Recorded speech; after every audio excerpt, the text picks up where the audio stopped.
राम मंदिर के दान पात्रों से चोरी हुई रकम का सही अंदाजा लगाना करीब नामुमकिन है। चढ़ावे की चोरी के मामले के जानकार सूत्रों के अनुसार दान के गबन में सीधे तौर पर शामिल 8 आरोपी जो कि गिरफ्तार किए जा चुके हैं, उनमें से कम 4 काफी पहले से ही राम मंदिर में काम कर रहे थे। वो सैनिक सिक्योरिटी सर्विसेज के कर्मचारी बाद में बने। इस प्राइवेट सिक्योरिटी एजेंसी की state bank of India cash management के लिए वो सेवाएं ले रहे थे। सवाल यही है कि क्या राम मंदिर में दान की चोरी का सही आंकड़ा कभी पता भी चल पाएगा या नहीं। नमस्कार, मैं हूं आकांक्षा और आप देख रहे हैं न्यूज़ 18 का डिजिटल प्लेटफॉर्म। तो राम मंदिर चढ़ावा चोरी मामले में सुप्रीम कोर्ट 13 जुलाई को सुनवाई करेगा। यह मामला अब सुप्रीम कोर्ट तक जा पहुंचा है। चीफ जस्टिस सूर्यकांत की अध्यक्षता वाली बेंच 3 याचिकाओं पर सुनवाई करेगी और याचिकाओं में जांच सीबीआई को सौंपने और एसआईटी के गठन की मांग की गई है। साथ ही मंदिर में दान के प्रबंधन से जुड़े अलग अलग विषयों की समीक्षा के लिए एक्सपर्ट कमेटी बनाने की भी मांग की गई है।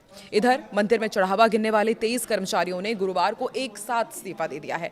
उनका कहना है कि चोरी की घटना के बाद 10-20 रुपए के नोट बढ़ गए हैं, जिससे गिनती में ज्यादा समय लग रहा है।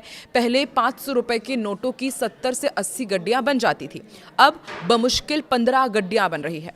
पहले काम 2 शिफ्ट में होता था, लेकिन अब सुबह 9 बजे से शाम 6 बजे तक एक ही शिफ्ट कर दी गई है। वेतन वही है और काम के घंटे बढ़ा दिए गए हैं। अब बैंक के पास सिर्फ 13 गणना कर्मी ही बचे हैं।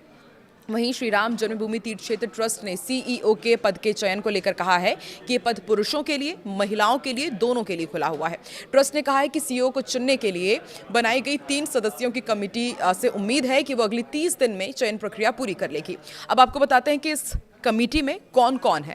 कमेटी ने इस बात पर जोर दिया है कि सीईओ को चुनने के लिए ईमानदारी और निष्ठा सबसे जरूरी पैमाना होगा, क्योंकि अभी हमने देखा कि ईमानदारी और निष्ठा के बाद किस तरह से एक के बाद एक आरोपियों के खुलासे हुए हैं कि उन्होंने राम मंदिर के दान से किस तरह से चोरी की। इसलिए अब ईमानदारी और निष्ठा ये सबसे ज्यादा जरूरी पैमाना बनाया गया है सदस्यों के लिए। उन्होंने कहा है कि चुने गए व्यक्ति में ट्रस्ट के भीतर काम का अच्छा माहौल बनाने और सभी स्टेक होल्डर्स का सम्मान हासिल करने की क्षमता होनी चाहिए। कमेटी में जस्टिस प्रमोद कोहली जो कि रिटायर्ड है, लेफ्टिनेंट जनरल विष्णुकांत चतुर्वेदी ये भी रिटायर्ड है और सुरेश हवारे शामिल हैं। कमेटी के सदस्य ने बताया कि कमेटी अपनी खोज को किसी खास प्रोफेशनल बैकग्राउंड तक सीमित नहीं रख रही है। इसके बजाय एक ऐसे व्यक्ति को खोजने पर जोर दिया जा रहा है जिसमें विनम्रता हो, समर्पण हो, ईमानदारी हो और भक्तों के लिए बिना थके काम करने की क्षमता भी हो। पुलिस, सशस्त्र बलों और अर्धसैनिक बलों के उम्मीदवार भी इस दौड़ में शामिल हो सकते हैं, क्योंकि उनमें संगठन और मैनेजमेंट की साबित हो चुकी क्षमताएं होती हैं और अंतिम चयन पूरी तरह से योग्यता और उपयुक्तता के आधार पर ही किया जाएगा। उम्मीद है कि कमेटी कॉर्पोरेट सेक्टर की तरह कोई औपचारिक खोज प्रक्रिया नहीं अपनाएगी। इसके बजाय संभावित नामों का चयन सिफारिशों और आवेदनों के आधार पर होने की संभावना है, जिसमें व्यवहार संबंधी गुण, सार्वजनिक छवि और ईमानदारी जैसे पहलुओं को काफी महत्व दिया जाएगा।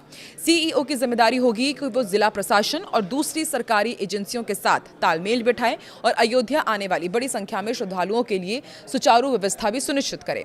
इस भूमिका का एक और अहम पहलू वित्तीय देखरेख होगा, जिसमें सीईओ से उम्मीद की जाएगी कि वो तय प्रक्रियाओं के अनुसार दान और अन्य वित्तीय मामलों का सही प्रबंधन सुनिश्चित करें। राम मंदिर में दान चोरी के 4 आरोपी अविनाश शुक्ला, अनुकल्प मिश्रा, लवकुश मिश्रा और करुणेश पांडे को महाकुंभ 2025 के दौरान कई अन्य स्वयं सेवकों के साथ उस समय काम पर रखा गया था, जो राम मंदिर के दान पात्रों में बहुत ज्यादा पैसा आने लगा था। उस समय एसबीआई के पास इस काम के लिए तुरंत आवश्यक कर्मचारी उपलब्ध नहीं थे।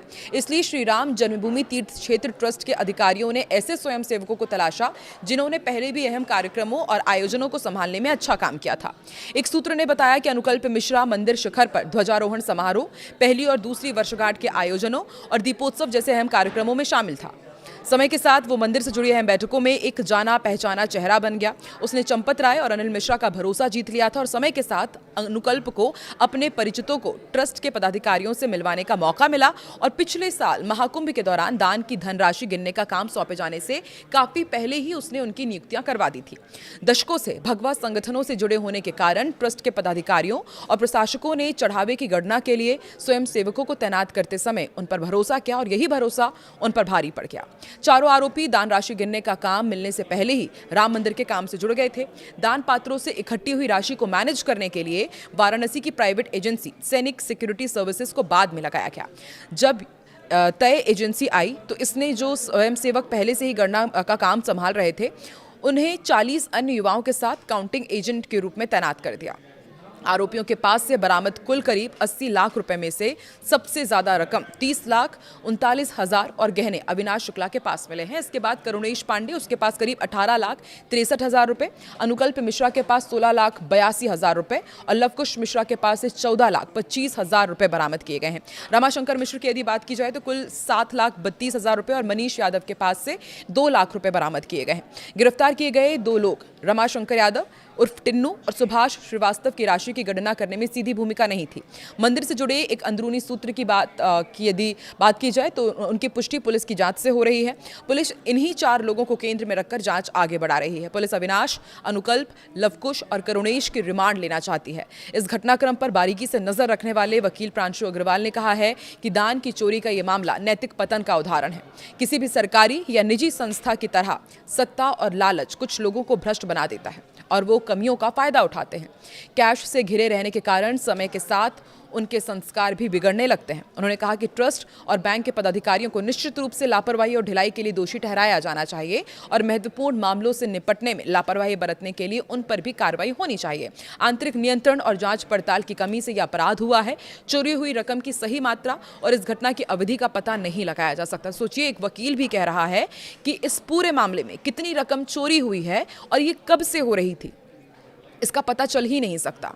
क्योंकि साल 2024 में 22 जनवरी में जब रामलला स्थापित हुए, उसके बाद आपको भी पता है कि कितनी बड़ी संख्या में, कितनी बड़ी मात्रा में सभी ने दिल खोल कर दान किया था, क्योंकि उनके रामलला 500 साल बाद उस मंदिर में विराज रहे थे। वहीं पर इतनी बड़ी चोरी हुई है। आपको क्या लगता है, क्या बड़े मगरमच्छ इस पूरे मामले में धर दबोचे जाएंगे या फिर इसी तरह छोटी मछलियों को दाना देकर के इसी तरह से निशाना बनाया जाएगा? कौन है मुख्य आरोपी? आपको क्या लगता है किस तरह का एक्शन इस तरह से जिन्होंने चोरी की है उनके ऊपर लेना चाहिए? कमेंट सेक्शन में जरूर बताएं।